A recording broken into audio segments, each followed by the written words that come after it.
Buenas tardes y bienvenidos a una nueva clase de cálculo integral. Em, Comencemos recapitulando un poquito lo que vimos. En las clases anteriores comenzamos a trabajar con sucesiones y les recuerdo que una sucesión no es otra cosa que una función cuyo dominio son los números naturales y su codominio o recorrido son los números reales. Ahora, la gran diferencia es que en vez de notar f de n, una nota x sub n. ¿Ok? Ejemplos, y estos ejemplos los vamos a estar referenciando a cada rato. A sub n es simplemente esta sucesión que es menos 1 a la n, que nosotros ya vimos que oscilaba entre el valor menos 1 y 1 constantemente. Tenemos después esta sucesión bn, que es un medio a la n, que esencialmente es algo que se hace cada vez más pequeño. Y también tenemos esta sucesión xn, que es algo que probamos en clases anteriores que converge a un tercio. ¿Ok? Bien. Dicho eso, y ya que acabo de hablar de convergencia, les recuerdo que la definición de límite la podemos entender en principio como límites reales, pero si abusamos un poquito del lenguaje podemos hablar de tener un límite al infinito o a menos infinito, y cuando el límite exista, lo vamos a escribir de esta forma, importantísimo, cuando el límite exista, y ahí uno dice, el límite no tiene por qué existir, hay muchas sucesiones que no tienen límite. Y entonces, cuando exista bajo esa hipótesis, lo vamos a notar así o así. Ahora, ¿qué significa que el límite exista? Bueno, y que sea real, significa que hay algún L en R, tal que a partir de algún momento, ¿sí? No importa lo cerca que yo fije una ventana alrededor del límite, toda mi sucesión está dentro de esa ventana de ese momento en adelante. En el caso de los límites al infinito, lo que estoy diciendo es que mi sucesión se está haciendo cada vez más grande y que si yo le pongo un techo, de algún minuto lo paso, pongo otro techo, después lo paso, pongo otro techo y lo sigo pasando. Hacia el menos infinito lo mismo, pero con signos para el otro lado. Ahora, vimos en clases anteriores que justamente esa sucesión a n que presentábamos no tenía límite. ¿Y por qué? Porque nunca se queda cerca de un puro punto, sino que está eternamente oscilando entre dos puntos que están lejos. Vimos que Bn convergía a 0 y vimos que Xn convergía a un tercio. Probamos después una cosa importante, que una sucesión tiene a lo más un límite, si n tiende a L, ese L es único, ¿ya? Y lo probamos por contradicción diciendo, bueno, supongamos que tiende un L y un L', y terminamos concluyendo que en realidad ese L y ese L' tenían que ser iguales. Ahora, algo interesante es que en los límites hay un álgebra de límite. ¿Qué quiere decir con esto? Que si yo tengo dos sucesiones, xn e yn, tales que xn converge a x e yn converge a y, entonces uno tiene que la suma de las sucesiones, o la sucesión suma, acá me voy a tener un segundo, ya que hemos hablado de estructura algebraica anteriormente en el curso de álgebra lineal, yo les puedo decir lo siguiente. Les puedo decir, uno podría decir, bueno, yo tengo xn, tengo yn, yn, ¿cierto?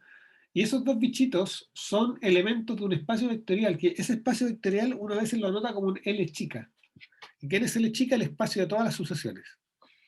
Y en ese L chica resulta ser un espacio vectorial, entonces yo me puedo preguntar, bueno, si es un espacio vectorial, yo tengo que dotarlo de una suma de espacio vectorial, y esa suma de espacio vectorial va a ser la siguiente. Yo voy a definir la sucesión xn más yn, y esa es una sucesión, ¿sí?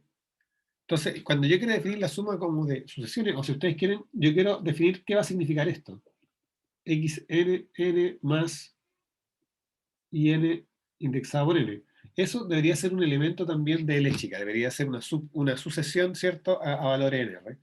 Bueno, y eso lo vamos a definir diciendo, mira, cuando yo tengo una sucesión, para definirla, yo necesito saber cuánto vale su enésimo término, y su término enésimo en este caso va a ser xn más yn, ¿sí? O sea, yo lo digo así, x más y, si ustedes quieren n, va a estar definido como eso. Va a ser el elemento n de x más el elemento n de y. ¿Ok? Ahora acá la notación no es muy afortunada, porque resulta que ese x podrían confundirlo ustedes con el x acá límite, y ese y con el y y límite. Entonces, tal vez, no sé, pero lo que estoy tratando de decir acá, ya lo voy a escribir de una manera poco amigable, pero no hay nada que hacer. Si yo quiero definir el elemento sumado, lo que yo tengo que hacer es decir cuánto vale su enésimo término. Y su enésimo término va a ser xn más yn. Y esa es una notación más feliz. ¿Ok? Entonces, lo que tenemos acá, si se fijan, es que el espacio, el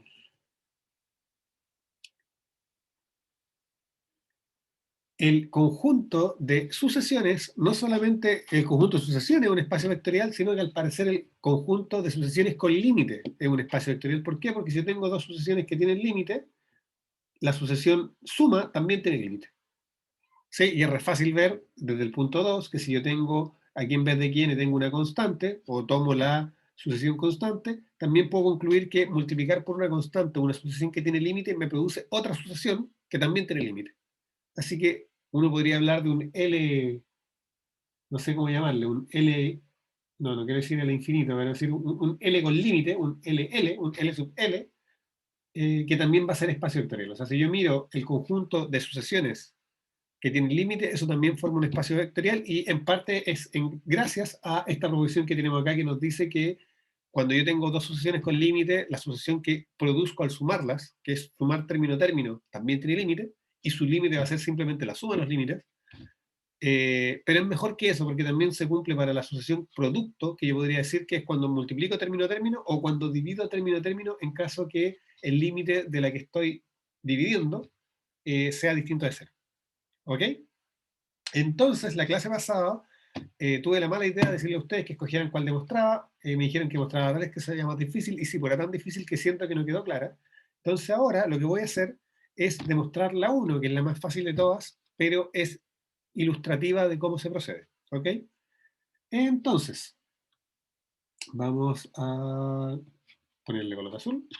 Entonces, yo quiero demostrar que esta sucesión, le voy a poner un nombre, sea Zn igual xn más in. ¿Sí? Entonces, z es la sucesión suma, que cada término de z, el enésimo término, es la suma del enésimo término de x más el enésimo término de y. Y ahora yo quiero demostrar, fíjense bien, por demostrar que el límite cuando n se va a infinito de Zn es simplemente x más y. Eso es lo que yo quiero probar. Bueno, la receta es siempre la misma. Y aquí esto es importante, y acá está la trampa, la trampa que está escondida detrás de esto, en todo lo que he dicho. Yo les dije, ojo, no toda sucesión tiene límite, y por eso que el enunciado parte sí existe un límite. Y segundo, que la definición de límite es medida circular, porque dice, mira, una sucesión tiene límite L si pasa esto. Pero si yo no sé quién es L, ¿cómo puedo probar que tiene límite? ¿Se fijan? Entonces, ahora, ¿cuál está la trampa? La trampa está en que aquí estoy dando un candidato, y cuando estoy dando candidato, cuando yo sé, cuando me soplan quién va a ser el límite, la demostración es súper sencilla y procedemos siempre de la misma manera, que es la siguiente. Es decir, bueno, para que esto sea cierto, lo que tiene que ocurrir es que para todo épsilon se cumpla cierta propiedad. Y esto lo he conversado antes. Cuando queremos demostrar que algo se cumple para todo épsilon, la demostración siempre va a empezar con sea un épsilon, en este caso como era para todo épsilon positivo, sea un épsilon mayor que cero. Entonces, sea un épsilon mayor que cero. Tomo un épsilon mayor que cero. Y quiero probar algo. Ahora fíjense, ¿qué cosa que yo quiero estudiar? Yo quiero estudiar, voy a colocar aquí, estudiemos Zn menos el candidato al límite. Yo quiero probar que esto es chiquitito. Eso es todo lo que yo necesito es probar que eso es pequeño. Necesito probar que a partir de algún momento eso es más pequeño que epsilon. Entonces dice, pero mira, Zn, yo sé cuánto vale. Zn vale xn más yn, y eso lo estoy comparando con x más y. Déjenme poner un paréntesis para que no se me olvide que era todo eso. Y ahora uno mira eso y dice, bueno, por acá yo miro esta igualdad y me grita lo que hay que hacer. Pero a mí me lo grita porque lo he hecho un montón de veces. Espero que ustedes más adelante también se los grite. Pero tú dices, pero mira, juntemos la X con la X. O sea, hasta por algo se llaman así. Y juntemos las Y con las Y. Y cuando miro eso, de nuevo mi corazón palpita por una desigualdad triangular. Yn menos X más Yn menos Y. ¿Y cuál es la gracia de escribirlo así? Que cuando yo lo escribo así, me doy cuenta que esta distancia está dominada por esta distancia más esta distancia. Ahora, ¿qué es lo que ocurre? Que yo sé que esa distancia es tan chica como yo quiera porque yo sé que yn converge a x, y yo sé que esta distancia es tan chica como yo quiera porque yo sé que yn converge a y. Entonces, ¿cómo lo formalizo? Digo, bueno,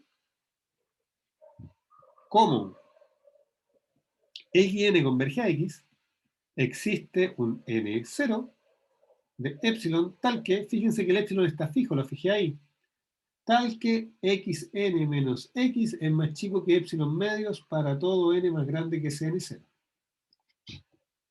Y por otro lado, yo sé que yn también converge y, así que existe alguien que voy a llamar n1 de epsilon, tal que yn menos y es más chico que epsilon medio para todo n más grande que este n0 de, perdón, n1 de epsilon.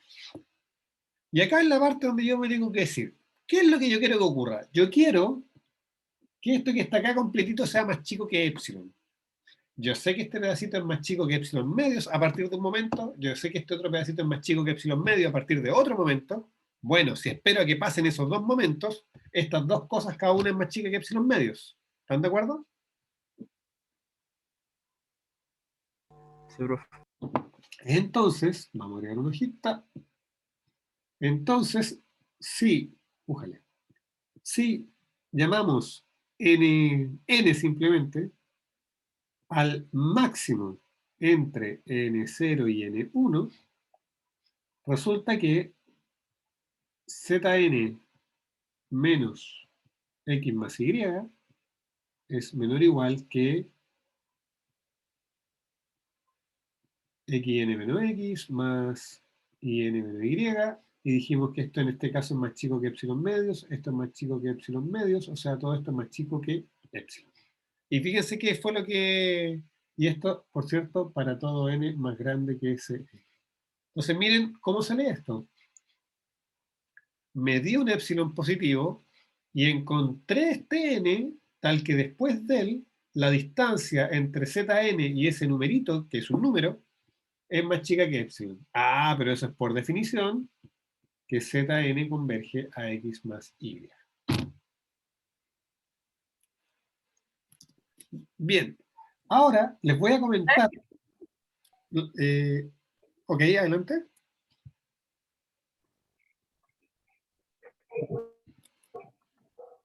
¿Me escucha? Que se me quedó pegado. Sí, escucho a Caterina, adelante. Abajo de i sub n menos i, ¿eso es igual a epsilon medio o también es menor o igual? Estos son menores. Eso de, o está en la página que sigue. Perdón, acá también menor igual, menor igual.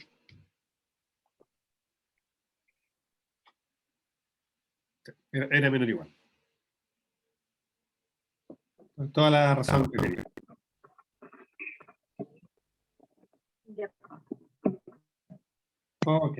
Entonces, les decía, ahora que vimos hacer este es esencialmente lo mismo. ¿Sí? Es muy, muy, muy parecido. ¿Sí? Hay un pequeño truquito que hacer, pero es muy poca la diferencia. ¿Ok? Así que eso sí que se los dejo a ustedes, pero esencialmente la misma idea. Como este de acá se va a parecer mucho a este, y este de acá se va a parecer mucho a este, si uno espera lo suficiente, la multiplicación de estos dos se va a parecer a este. Es cosa de... muy, muy similar. Acá este era más difícil. ¿Y por qué era más difícil? Porque estamos dividiendo, y cuando yo estoy dividiendo necesito saber, estar seguro que estoy dividiendo por cosas que no son cero, porque la división por cero no está definida. ¿Sí? Uno no divide por cero. ¿No? Porque si uno no se puede, no existe la división por cero. Ok, entonces, y por ello, que si se fijan la hipótesis, es que Y es distinto a eso.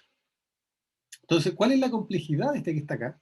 En realidad acá no solamente tenemos que esperar que este tipo se parezca a este y que este tipo se parezca a este, sino que primero hay que mostrar que esto de acá tiene sentido, y para que tenga sentido tiene que ocurrir que este elemento tiene que ser distinto de cero. Entonces, el primer paso en la demostración, si ustedes la revisan, se van a dar cuenta que era decir, mira, como este de acá converge a este de acá que es distinto de cero, a partir de algún minuto él también es distinto de cero. Y de hecho tiene el mismo signo que este. Entonces, por ejemplo, si el Y es positivo, a partir de algún minuto este es estrictamente positivo. Si el Y es negativo, a partir de cierto minuto este es estrictamente negativo. Profe, Entonces, ahí uno por tiene... eso Adelante, se toma como epsilon. no. Ah, ok, ya, creo que entiendo tu pregunta. El epsilon siempre está fijo, ¿ah? Pero lo que sí es cierto es que si yo, por ejemplo, tomo como epsilon y medios, me doy cuenta que mi sucesión, si converge y, la sucesión y en el converger y, en algún minuto tiene que ser mayor que y epsilon medios y menor que 3 medios y, digamos. O sea, uno toma el epsilon igual y o y medios solamente para, como un ejemplo, como un caso particular, para concluir a partir de esta convergencia que este tipo tiene el mismo signo que este tipo de acá, a partir de cierto minuto. ¿Sí? Pero realmente el argumento para demostrar esto es una versión complicada de lo que está acá, pero es la misma idea. Si yo espero lo suficiente, las cosas se parecen a sus límites y trabajo con ellos, digamos, trabajo con eso, trabajo ahí. ¿Ok? Pero como les digo, no era el buen ejemplo para empezar, era mejor partir por este que es más simple, pero que a la vez permite dejar bien clara cuál es la idea, porque lo demás es realmente repetir el argumento varias veces, que fue lo que hicimos en la clase pasada. Bien, entonces terminamos la clase pasada probando, gracias al el teorema del sándwich, que ¿quién lo conocía el teorema del sándwich? Algo bastante natural. Y es básicamente lo siguiente, si yo tengo una asociación YN que está minorada por una XN y mayorada por otra, si estas dos convergen a un límite común, bueno, Y tiene que converger a lo mismo porque está entre medio de las dos siempre. ¿Sí? Ahora, una cosa es que sea natural, una cosa es que uno lo entienda con el monito, pero igual había que mostrarlo y con esa demostración fue el que terminamos la clase pasada. Hoy día vamos a comenzar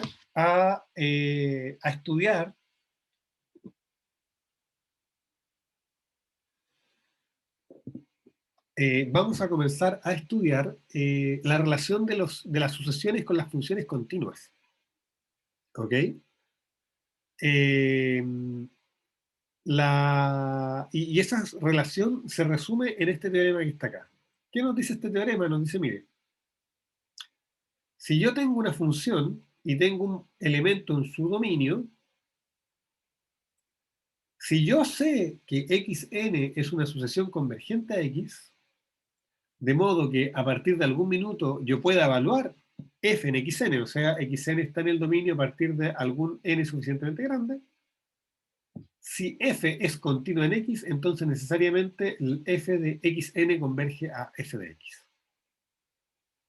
¿Ok? O sea, lo que estoy diciendo acá, que si yo sé que f es una función continua, que yo sé que ustedes estudiaron funciones continuas en cálculo diferencial, de hecho, la estudiaron otra vez, ¿cierto?, de la caracterización epsilon delta de la continuidad, entonces necesariamente esta nueva sucesión, porque fíjense que con el álgebra de sucesiones uno se da cuenta que puede construir nuevas sucesiones sumando, multiplicando y dividiendo sucesiones. ¿Sí? Eso es una forma, o sea, yo tengo dos sucesiones, las sumo, obtengo una nueva. Las divido, obtengo una nueva. Las multiplico, obtengo una nueva. Las multiplico por una constante, obtengo una nueva.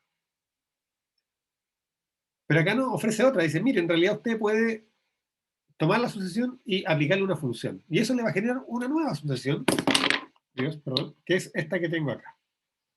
Entonces, ¿qué nos dice este teorema? Este teorema nos dice en su punto 1 que si yo tengo una sucesión y yo sé que f es continua, entonces necesariamente f de xn converge a f de x. Y por otro lado, nos dice la recíproca. Si yo sé que para toda sucesión xn que converge a x, tal que es cierto, los x están en el dominio para poder evaluar, si yo sé, pero quedémonos con la línea principal. Si yo sé que cuando pasa esto, también pasa esto, bueno, entonces f es continua en x. ¿Ok? Entonces nos dice que la continuidad epsilon delta que ustedes estudiaron en realidad tiene una caracterización a través de sucesiones. Uno podría definir, de hecho, decir, mira, una función va a ser continua si ocurre esto que está acá. Si cada vez que yo tengo un xn convergiendo a x, f de xn converge a f de x.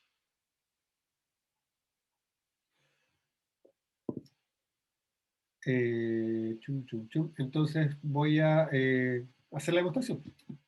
¿Qué más? Ya, vamos a partir por uno. Y fíjense bien qué es lo que tenemos acá. ¿Cuáles son nuestras hipótesis? Sabemos que xn converge a x. Sabemos que f es continua.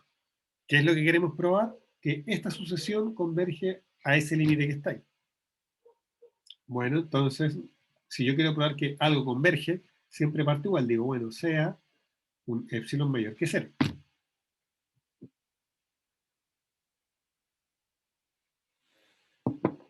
Entonces, resulta que la cantidad que uno quiere estudiar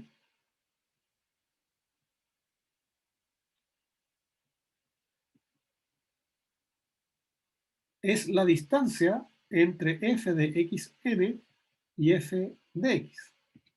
¿Sí? Ahora, ¿qué es lo que ocurre? Que si ustedes se acuerdan de sus clases de cálculo diferencial, una función continua lo que hace justamente es dar una condición para relacionar esa distancia con, lo voy a escribir acá al ladito, esta distancia.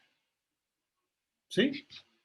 De hecho, la continuidad, la caracterización de la continuidad vía epsilon delta es decir, mira, f es continua, si cada vez que estos están a distancia menor que delta, entonces esto está a distancia menor que epsilon. ¿Se acuerdan? Entonces, vamos a decir simplemente, queremos estudiar eso que está ahí. Ahora, como f es continua, sabemos que existe un delta mayor que 0, tal que si x menos y es más chico que delta, eso implica que f de y menos f de x es más chico que epsilon. ¿Sí? Dado este epsilon, que está acá, la continuidad me dice que existe este delta, que ocurre eso.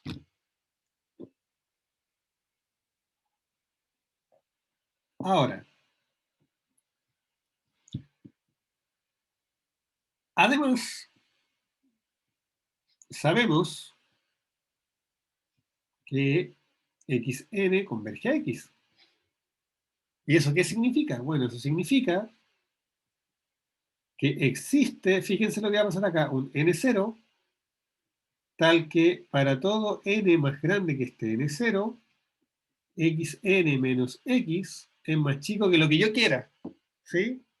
Pero ¿qué es lo que yo voy a pedir? Que sea más chico que delta, el delta que encontré antes. De hecho, déjenme escribirlo de nuevo. Ese es un delta que depende de epsilon, ¿cierto? Cuando yo estoy estudiando continuidad, yo sé que de repente hay funciones que varían muy poco, entonces el delta puede ser grande, y hay funciones que varían mucho, entonces el delta es pequeño. Entonces, permítanme volver un segundo atrás, solamente para explicitar que este es un delta que depende de epsilon mayor que 0, tal que si pasa eso que está ahí, entonces ocurre lo que está allá. ¿Y por qué quiero notarlo así? Porque en principio, cuando yo tengo las sucesiones, yo les decía, miren, si yo pongo ahí algo, por ejemplo, que yo llamo gamma, este n0 depende de gamma. ¿Están de acuerdo? Pero como este delta que yo puse ahí depende de epsilon, en realidad el n0 de quien depende indirectamente es a través de delta, es de epsilon. ¿Sí? Pero fíjense lo que ocurre entonces. Perdón. Entonces, fíjense bien. Para todo n más grande que este n0 de epsilon, xn menos x es más chico que ese delta de epsilon. Pero por continuidad, eso implica que f de xn menos f de x es más chico que epsilon. Entonces, volvemos atrás y nos damos cuenta y dijimos, sea epsilon mayor que 0, encontré un n0 tal que cuando soy más grande que él, la distancia entre fn y f de x, entre f de xn y f de x, es más chica que epsilon. O sea, eso es lo mismo que decir, por lo tanto, f de xn converge a f de x. Bien, continuamos. Ahora vamos a probar el punto 2.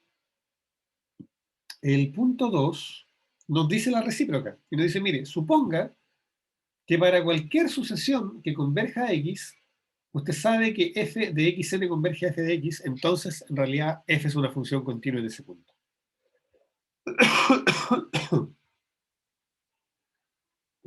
La demostración va a ser por contradicción.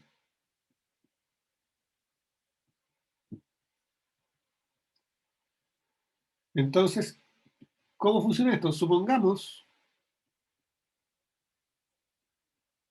que para toda xn que converge a x, f de xn converge a f de x, pero que f no es continua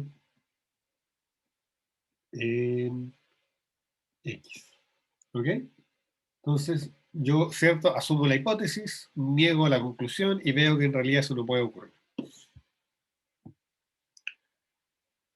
¿Y qué significa que una función no sea continua en los términos que ustedes lo conocen? Ustedes saben, miren, voy a girar un poquito esto, porque siento que le debiera molestar el brillo del link.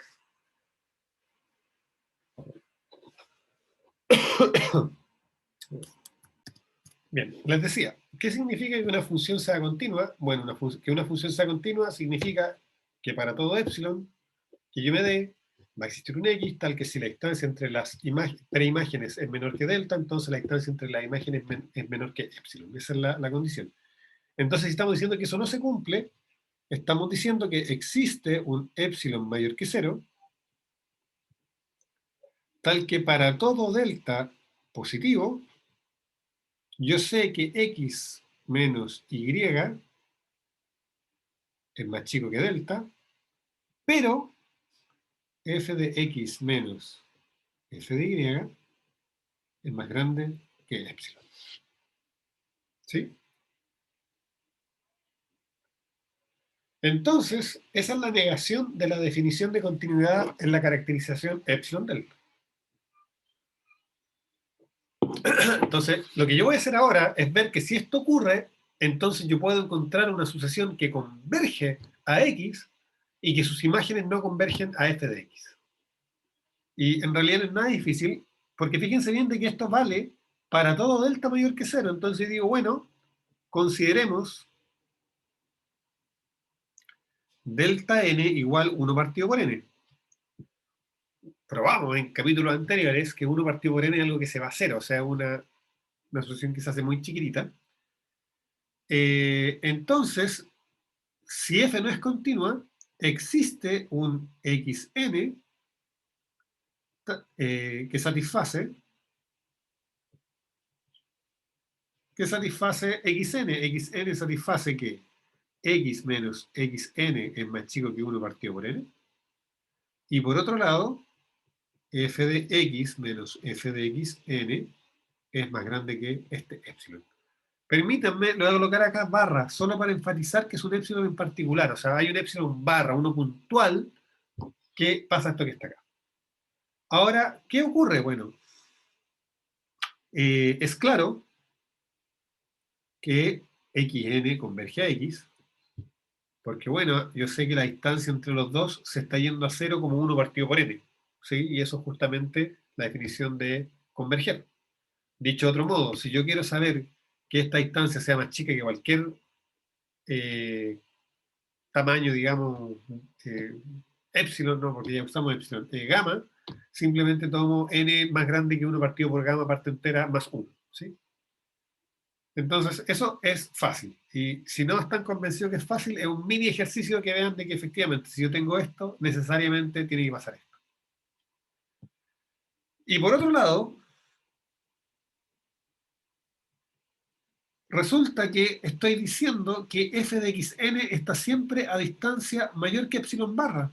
Y eso significa que cuando yo miro la sucesión f de xn, esta no converge a f de x, pues f de x menos f de xn es siempre más grande que este epsilon barra. Lo que sabemos no puede ocurrir si hubiera la convergencia. Entonces, ¿cuál es la conclusión? Fíjense bien. Resulta, estoy viendo que si f no es continua, entonces yo siempre puedo encontrar una sucesión que converge a x, pero que las imágenes no convergen. Ah, pero eso es una contradicción, porque yo estaba diciendo justamente que para cualquier sucesión que converja a x, la sucesión de las imágenes tenía que converger a f de x. Así que llegamos a una contradicción, ¿Y por qué llegamos a una contradicción? Llegamos a una contradicción porque sabemos que f no era continuo. Así que, por lo tanto, f es continuo. La única forma que esto pueda ocurrir es que f sea continuo en x. Eso es lo que acabamos de probar. ¿Ok? Entonces, con eso daríamos por terminada la demostración de este teorema, que básicamente nos relaciona la existencia de límites o las sucesiones con las funciones continuas. ¿Y por qué es tan interesante? Porque, bueno, ¿Profe? sí.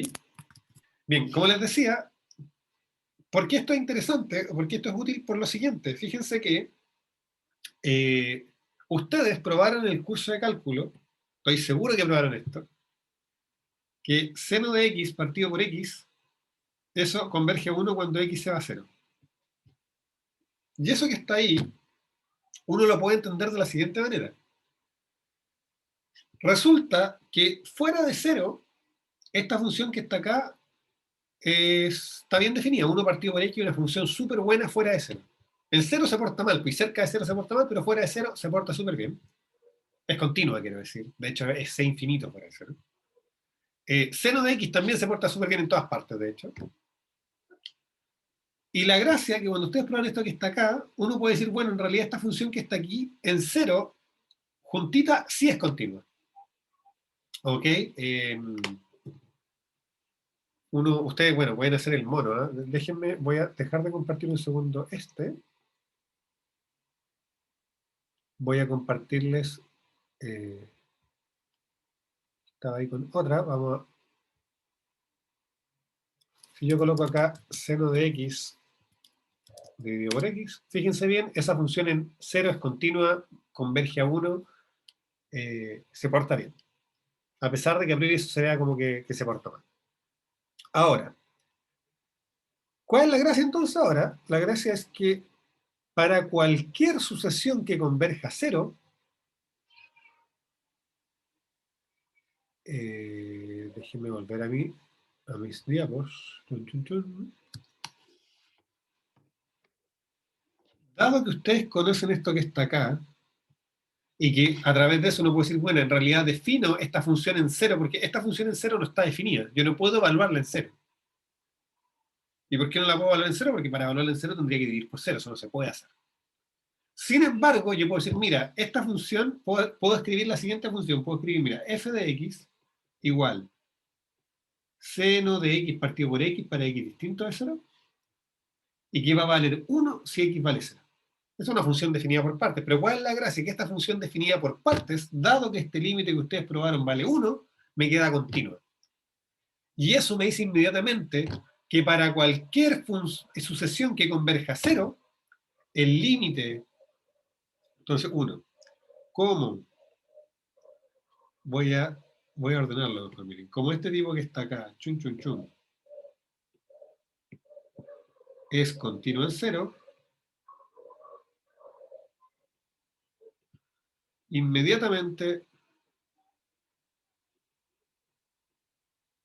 y este inmediatamente es tramposo porque me refiero, gracias al teorema que acabamos de probar, el límite cuando n tiende a infinito de f de xn va a ser igual a 1 para todo xn que converja a, uy, que me quedó muy pegado, a 0.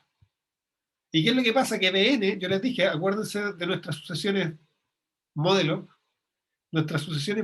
perdonen, más atrás, eran estas que estaban acá, y Bn es una sucesión que converge a 0. Entonces, inmediatamente saber que esta función que yo introduje acá es continua, me permite concluir de que el límite de esto que está acá es 1. ¿Sí? No tengo que hacer nada nuevo, simplemente usar lo que yo conocía, más el hecho de que Bn se va a 0 y el teorema que acabamos de probar. Ya, el ejercicio 2 es muy parecido, se los dejo de mini tarea, para que vayan soltando la mano. ¿Ok? Bien, vamos a introducir un concepto nuevo, que es el concepto de sucesión acotada. ¿Qué es una sucesión acotada? Bueno, vamos a decir que una sucesión está acotada si a partir de algún momento hay dos valores m chica y m grande, tal que para todo n más grande que ese momento, la sucesión vive entre esos dos valores. Ahora, en realidad, acá la definición uno la escribe así, pero la verdad es que si yo tengo que la sucesión es acotada a partir de algún momento, es acotada siempre, porque nosotros estamos tomando sucesiones que solo toman valores reales, y fíjense bien de que, básicamente, si después de n0 estoy entre m chica y m grande, bueno, miro el valor más grande y el valor más chico que tenía antes, y en cualquier instante del tiempo voy a estar en una combinación de esos valores con los que ya tengo acá. ¿Ok? O sea, lo que les quiero decir, esto es un principio bastante simple. Los conjuntos finitos siempre tienen mínimo y máximo. Siempre está el más alto de la clase y el más bajo de la clase. Siempre está el más joven de la clase y el más adulto de la clase. ¿Sí? Siempre está. ¿Por qué? Porque son conjuntos finitos. Lo interesante es qué pasa cuando yo tengo un conjunto que no se acaba. Entonces, por eso es que uno pone la condición a partir de algún momento, pero es equivalente. Ahora, de la misma manera, vamos a decir que acotada solo superiormente si tengo la desigualdad hacia un lado y solo inferiormente si tengo la desigualdad hacia el lado complementario. En principio lo pido a partir de algún momento, pero como les digo, pedirlo a partir de algún momento, pedirlo siempre es realmente lo mismo porque nuestras sucesiones solo toman valores n. Ahora, ¿qué es lo que pasa? Que puede ser que si yo tomo toda la sucesión, estas cotas sean medias triviales, o sea, que no me digan nada. Y puede ser que a partir de algún momento estas cotas sean más significativas. Por ejemplo, lo que vimos cuando estábamos estudiando el límite del cociente, que si bien la sucesión no siempre era positiva, entonces a veces estas cotas es mejor tomarlas solo desde algún n0 en adelante, porque eso es más informativo para lo que queremos hacer. ¿Ok? Ya, ejercicio súper sencillo, probar que las sucesiones que vimos son acotadas. Les recuerdo que la primera a n era simplemente menos 1 a la n. Esta es obvio que acotada porque el valor absoluto de a n es menor o igual que 1. De hecho, voy a escribir, vale 1, así que claramente acotada. Todos sus términos están en el intervalo menos 1, 1. ¿Qué pasa con bn? Bn era un medio a la n, que es lo mismo que 1 partido por 2 a la n, y no cuesta nada darse cuenta, primero, que bn es siempre positiva, ¿sí? Y segundo, que es siempre más chica que 1. ¿Por qué? Porque, bueno, estoy dividiendo por 2 cada vez más. ¿Sí? Bueno, y xn también es un argumento más o menos similar, se los dejo a ustedes jugar, pero ejercicio para ustedes probar que efectivamente esas son acotadas, que es acotada, o sea, es acotada tanto inferior como superiormente. Otro ejercicio que se los acabo de decir, si una sucesión acotada en realidad es acotada para todo n. Ya, más o menos les soplé cómo se hacía, pero se los dejo a ustedes para que lo hagan. Y aquí viene algo interesante, y que nos va a venir a ayudar y como a retomar la idea de esa demostración que fue un poco dura la clase pasada. Y es que una sucesión convergente automáticamente es acotada. Nos encantaría que fuera al revés, porque toda sucesión acotada fuera convergente, pero ya sabemos que eso no es cierto. La sucesión AN, el ejemplo anterior, es acotada y no es convergente. ¿Ok? O sea, esto no es tan informativo, porque les recuerdo, la parte difícil del límite es que uno no siempre tiene el candidato. Si yo tengo el candidato, no hay nada que hacer, es trivial. O sea, no va a ser trivial, pero hay una metodología. Yo me doy el epsilon, trabajo, sufro, acoto, genero músculo y termino probando que la cuestión converge a ese candidato. Pero si no tengo el candidato, ahí es donde la cosa se pone complicada. Entonces, bueno, decir que convergentes acotadas no parece ser algo súper informativo y por lo mismo la demostración es muy sencilla. ¿Sí? Entonces, demostración. Y fíjense lo siguiente, bueno, ¿cómo, digamos, sea xn que converge a un x? ¿Sí? Tenemos una sucesión que converge a algún número real. Eso me dice que para cualquier epsilon que yo me dé, xn menos x es más chico que epsilon para todo n mayor que cierto n0 que dependa de epsilon. ¿Están de acuerdo? Pero en este momento conviene escribir esto de otra manera. Esto me dice que para todo epsilon mayor que 0 y para todo n más grande que ese n0 de epsilon, fíjense bien, xn es más chico que x más epsilon y más grande que x menos epsilon. Y cuando escribo eso, me doy cuenta inmediatamente que esta xn entonces está acotada. Después de este n0, inmediatamente está arriba de este valor y abajo de este valor. Y estos son valores reales, ¿eh? Yo sé que uno los mira y como que le molestan un poco porque tienen epsilon. Entonces dice, bueno, tomemos un epsilon particular. Pues. Consideremos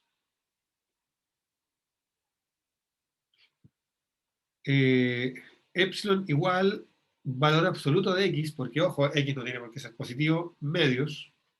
Y con eso, entonces existe algún n0 en n, tal que para todo n más grande que ese n0, tenemos que x menos valor absoluto de x medios es más chico que xn más chico que x más valor absoluto de x medios. ¿Sí? Y eso, pues estos son números reales. No hay ninguna dependencia extraña, así que esto de acá jugaría el rol del m pequeño y esto de acá jugaría el rol del m grande. Y eso da por terminada la demostración. Como les decía, una demostración muy sencilla, porque en el fondo no nos está diciendo algo muy nuevo, es más o menos natural. Si mi sucesión está pegándose a un punto, es obvio que está convergiendo, o sea, es obvio que está acotada, que nos está yendo, que en algún momento ya se queda alrededor de algún lugar, ¿sí? Que se localiza. Uno podría pensar que estar acotados es como localizarse en algún área, y ese localizarse puede ser súper vago y súper amplio, o sea, piensen ustedes que la asociación a n que no converge está localizada entre -1 y 1, ¿sí? Entonces, como que de alguna manera estar acotado es más débil que ser convergente, y lo que esta proposición nos muestra es que efectivamente es así, que cuando una condición es más débil que otra significa que está implicada por la otra. Ok.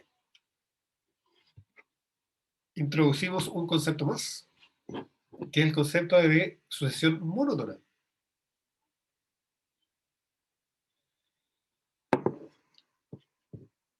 Vamos a decir que una sucesión es monótona creciente, ¿sí?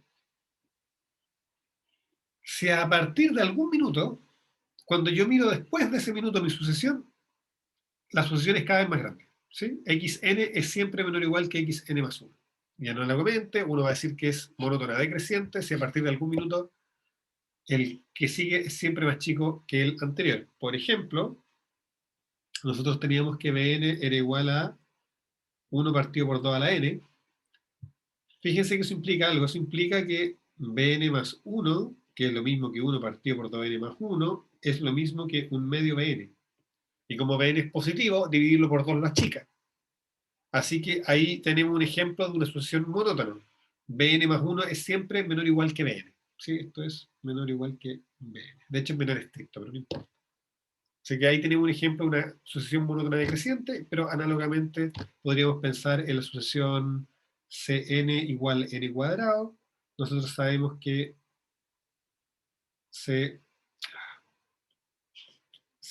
más 1, que es n más 1 al cuadrado, es por supuesto n cuadrado más 2n más 1, y eso es Cn más 2n más 1. Esto es positivo, así que esto es mayor o igual que Cn. Así que ahí tenemos una sucesión monótona creciente. ¿Ok? Nada del otro mundo. Si ustedes piensan, ustedes tuvieron funciones monótonas de RNR, una sucesión monótona es una función monótona de los naturales en los reales. ¿Sí? Nunca hay que olvidarse que las sucesiones son funciones, y de hecho, prácticamente todas las cosas con las que uno lidia en matemáticas terminan siendo una buena parte de ellas son funciones definidas de algún conjunto en otro. Ok. Ya, tarea ¿Profe? para ustedes. El BN ya lo hice, el XN se los dejo para ustedes. Déjame. Entonces, justamente, lo que vamos a ver ahora es la relación que hay un poco entre estas cosas. Y este es un teorema interesante, este es un teorema importante.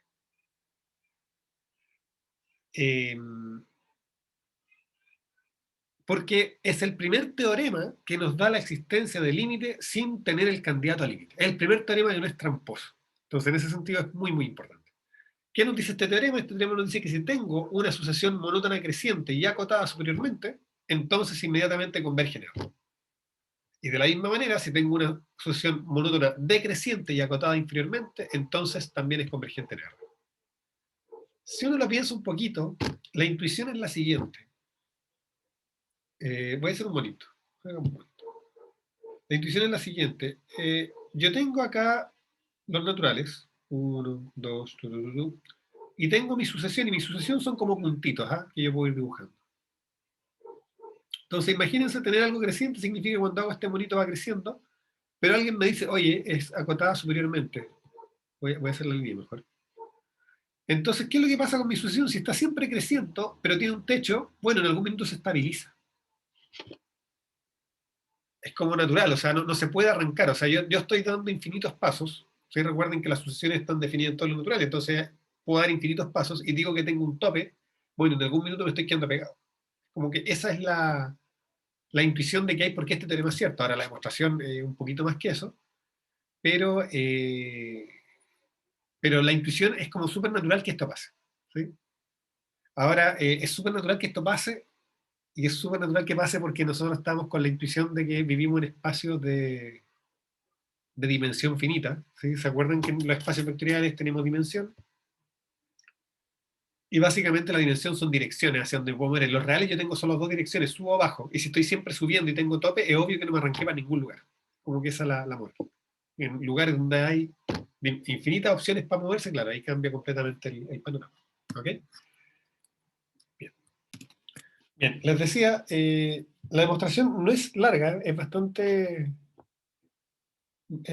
corta. Entonces, lo primero es, ¿cuáles son nuestras hipótesis? Bueno, nuestras hipótesis son que xn es monótona creciente y acotada superiormente. Entonces, lo que les decía antes, si xn es acotada, en principio, a partir de algún momento acotada superiormente, pero ya, lo voy a escribir. Si x acotada, entonces superiormente. Voy a hacer la tarea. Existe un n0 tal que para todo n más grande que ese n0, xn es más chico que algún m. ¿Ok? Pero resulta que si después de n0 soy más chico que m, bueno, eso significa que xn es más chico que el máximo entre ese m y el máximo para n menor que n0 de xn. Y esto para todo n. ¿Sí?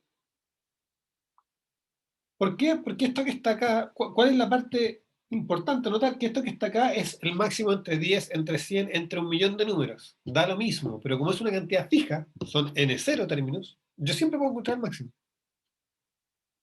Y ese numerito, si después veo el más grande entre ese y este m que me da la hipótesis de acotamiento superior, inmediatamente tengo que en realidad xn, toda la sucesión es más chica que algún elemento. Que algún elemento que lo voy a llamar m barra.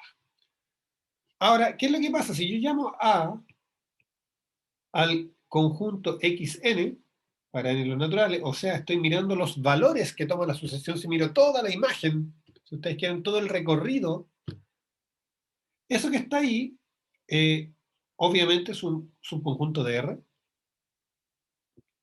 es no vacío, porque los elementos de A los conozco en la sucesión que yo tengo, pero además es acotado superiormente. Y acotado superiormente por este m barra, ya, no me cabe ahí. Y acotado superiormente. ¿Sí? Para todo elemento que vive en A, resulta que xn es más chico que este m barra. Y ahí viene este poderoso axioma que introdujimos en clases anteriores, que es el axioma del supremo, y me dice que si yo tengo un conjunto no vacío acotado superiormente, ese conjunto tiene supremo. Entonces, ¿cierto? Entonces, por el axioma del supremo, entonces, axioma del supremo, existe un numerito que yo voy a llamar S, que es el supremo de A.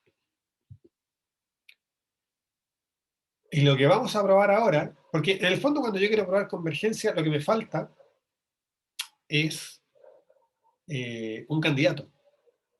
Y lo que acabamos de hacer gracias al axioma del supremo es encontrar un candidato. Lo que vamos a probar es que la asociación XN converge a S.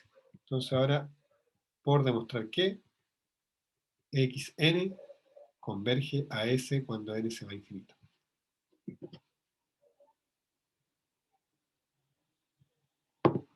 Y la demostración la vamos a hacer por contradicción. Entonces, la hacemos por contradicción, ¿no? Me entró la duda. Parece que...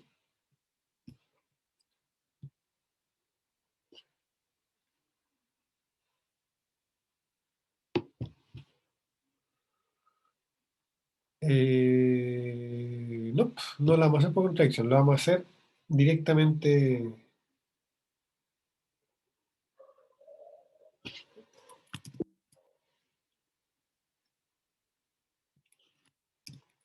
No, me equivoqué, no la vamos a hacer por contradicción, la vamos a hacer directa. Entonces, cuando yo quiero demostrar eso, me digo, bueno, sea un epsilon mayor que 0, y quiero probar que a partir de algún momento todos los elementos de la sucesión satisfacen que xn menos s es más chico que ese epsilon. Entonces, eso es lo que yo quiero estudiar. Entonces, eso es lo que yo quiero. ¿Sí? Le voy a poner ahí. Queremos probar eso. Ahora, noten lo siguiente. ¿Ya? Voy a borrar esto para que no nos confundamos de que ya lo probamos. ¿No? Eso es lo que queremos estudiar. Pero primero quiero que noten lo siguiente. Como S es el supremo de A, el supremo de un conjunto es la menor de sus cotas superiores. Y eso significa que si yo le quito un poquito a ese supremo, tienen que haber elementos del conjunto entre medio, entre ese poquito y el supremo.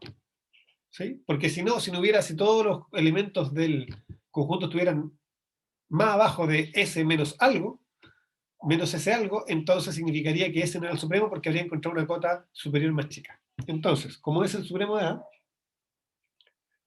sabemos que existe algún elemento, un XM en A, tal que si yo le quito ese epsilon al supremo, eso me queda acotado, XM es más grande que esa cantidad. ¿Sí? Y por otro lado, el supremo es cota superior, así que naturalmente esto es más chico que, perdón, que ese. ¿Sí?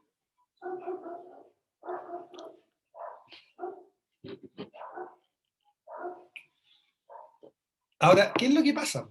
Que fíjense bien qué cosa hemos usado hasta aquí. Ya usamos que la sucesión es acotada. Nos falta usar ahora que la sucesión es monótona creciente.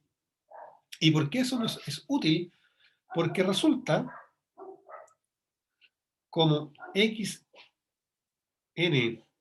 es monótona,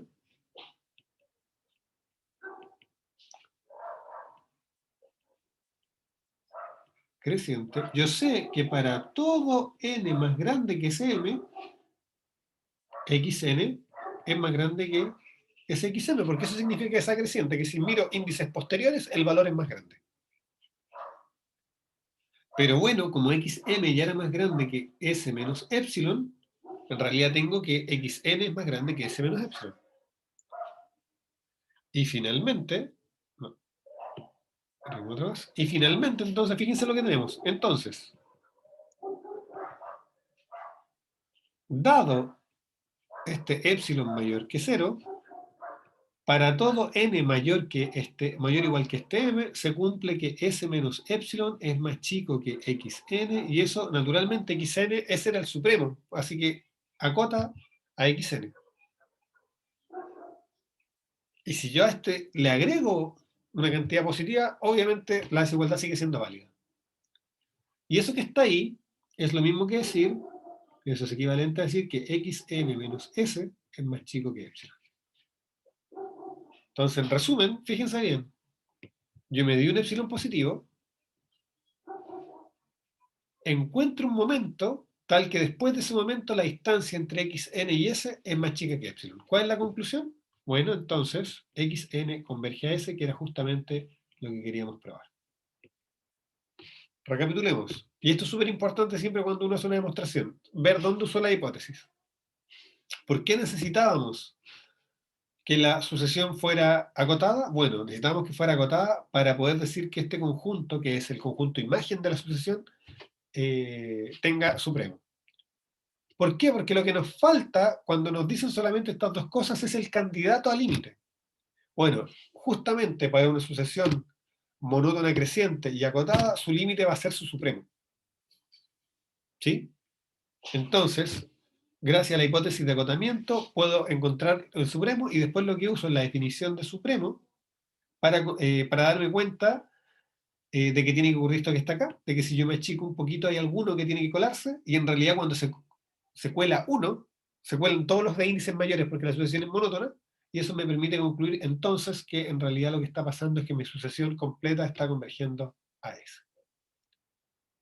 Así que primer teorema donde mostramos sin tener un candidato que la sucesión converge. Esta es casi magia. Bien. Bien, entonces ahora hay algunos ejercicios que nos piden estudiar. Fíjense que ahora el enunciado cambia. El enunciado ya no es muestre que este es el límite, sino que estudie la convergencia de lo que está acá. Como este ejercicio, la idea es que lo hagan ustedes. Yo voy a hacer uno, ¿sí? Voy a hacer el 2. Entonces fíjense que Bn es n sobre n más 1.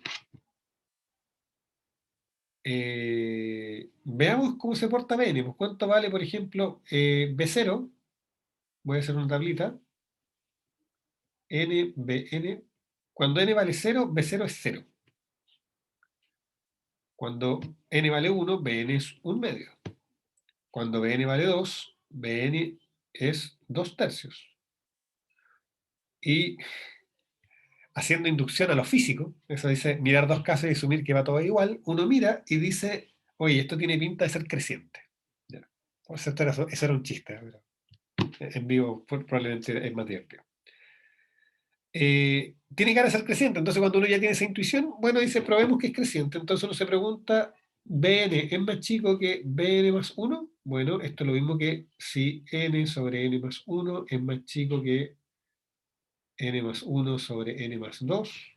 Bueno, eso es lo mismo que n cuadrado más 2n sea más chico que n más 1 al cuadrado, que es n cuadrado más 2n más 1. Así que, fíjense, esta es cierta, así que esta es cierta, así que esta es cierta. Así que tenemos una sucesión creciente. Y por otro lado, fíjense que Bn está siempre acotada por 1, porque estoy dividiendo n por n más 1. O sea, el denominador es siempre más grande, así que está acotada por 1. ¿Qué nos dice nuestro teorema? Creciente y acotada superiormente, listo, nuestra sucesión converge. De hecho, no es nada difícil darse cuenta que esta sucesión converge a 1. ¿Sí? Eso se los dejo a ustedes probar que el límite es 1 y estudiar el resto de las sucesiones. Ok. Ahora, para terminar esta clase, quiero introducir algo que van a usar en la clase del miércoles, que son las subsucesiones. ¿Ok? Y lo voy a introducir de una forma muy informal. ¿Sí? De una manera muy informal primero, que es la siguiente. Entonces escribamos acá subsucesiones. ¿Cuál es la idea? La idea es la siguiente. Yo tengo xn, y tener xn significa que tengo x0, x1, x2, x3, x4, x5, x6. Y puede ser que por alguna razón yo quiera mirar no la sucesión completa, sino que un pedacito de ella. Pero no quiero pedacitos cualquiera, yo quiero pedacitos infinitos. Entonces yo voy a mirar, por ejemplo, x1, x3, x5, x7, x9. O sea, voy a mirar qué pasa en los índices impares. O por el contrario, yo podría querer mirar qué pasa en los índices pares, que sería x0, x2, x4, x6. Por ejemplo, ¿qué pasa cuando miramos nuestro caballito de batalla a n? ¿Se acuerdan que a n era la sucesión menos 1 a la n? Esta sucesión menos 1 a la n no converge, no tiene límite, porque oscila, está siempre en menos 1, 1, menos 1, 1. Pero de hecho, uno puede darse cuenta de que si yo miro solo los índices pares, eso vale siempre 1, y si miro los índices impares, eso vale menos 1, siempre. O sea, la subsucesión de A sub n de los índices pares es constante igual a 1, y la subsucesión de A sub n de los índices impares es constante igual a menos 1, y obviamente una sucesión constante converge.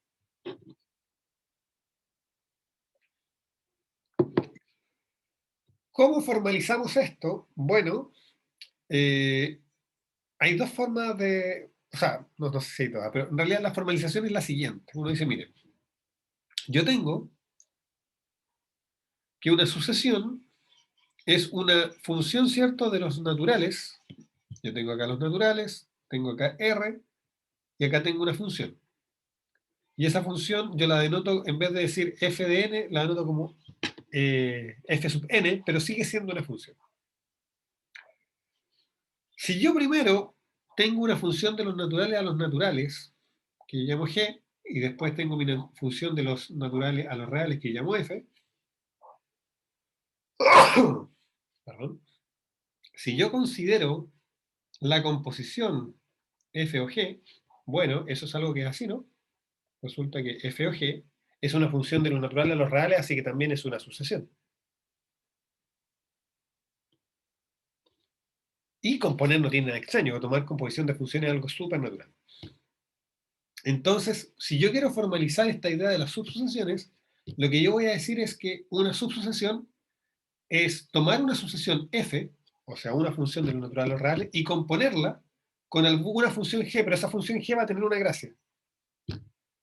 Y es que esa función g va a ser estrictamente creciente.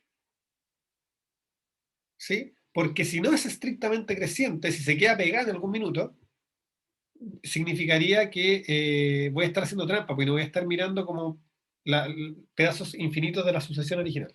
¿Sí? Entonces, por ejemplo, en este caso, acá la función g que estoy tomando es 2n, g de n es igual a 2n,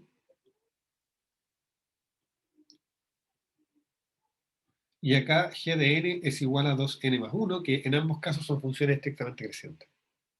Ahora, así como yo quiero tomar de repente la sucesión de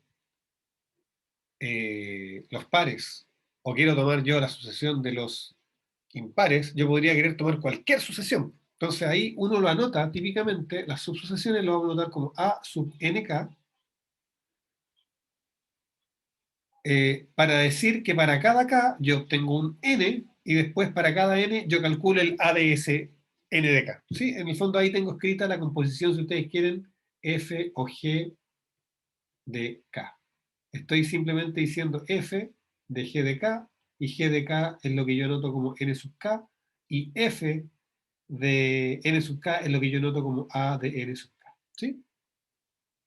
O sea, escrito así se ve medio intimidante, pero lo primero que tienen que capturar es ¿qué estoy yo formalizando con la definición de subsucesión?